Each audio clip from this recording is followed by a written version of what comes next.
नमस्कार, मी शुभदा आणि शुभदाच रेसिपीमध्ये तुम्हा सगळ्यांचं भरभरून स्वागत करते. मेथीची भाजी कशी करायची आज आपण पाहूयात.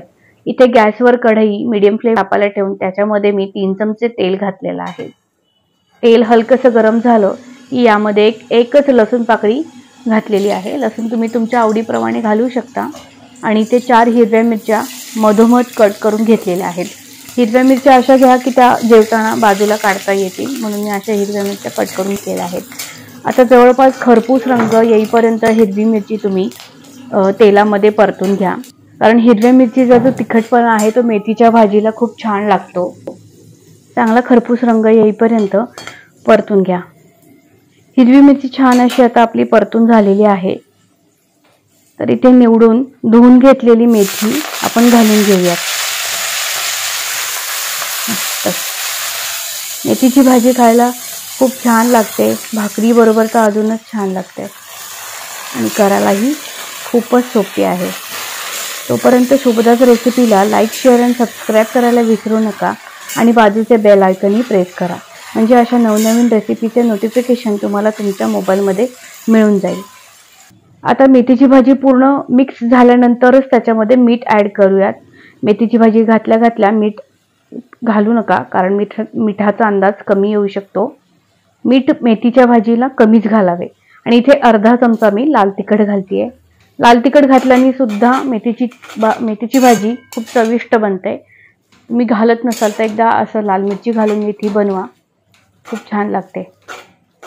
आता व्यवस्थित एकदा पुन्हा ही मेथी आपण परतून घेऊयात.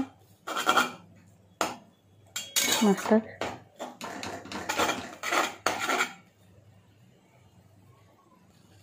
आणि जवळपास एक 5 ते 7 मिनिटं पाणी थोडंसं आटेपर्यंत आणि मेथी छान अशी स्टीम होईपर्यंत आपण मेथीच्या भाजीला झाकण ठेवूयात. इथे 7 मिनिटं झालेली आहेत माझी.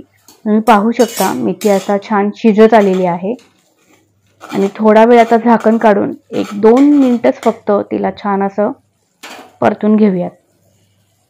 2 मिनिटं झालेली आहेत. आता इथे मी दाण्याचा कूट घालतेय. शेंगदाणे मी भाजून घेऊन मिक्सरमध्ये त्याचा असा ओबडधोबड कूट करून घेतलेला आहे.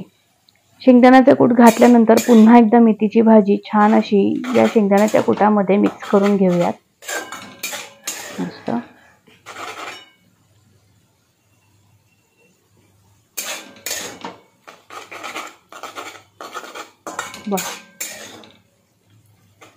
आणि आपली ही मेथीची भाजी एक 5 मिनिटं शेंगदाण्याचं कूट घातल्यामुळे पुन्हा एकदा आपण याच्यावर झाकण ठेवून एक छान अशी वाफ काढून घेऊयात.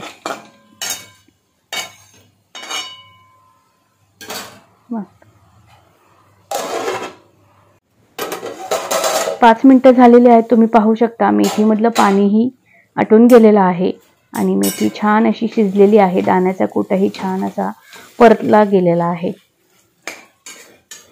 पुन्हा भेटूयात अशाच नवनवीन आणि चमचमीत रेसिपीजमध्ये. थँक्यू.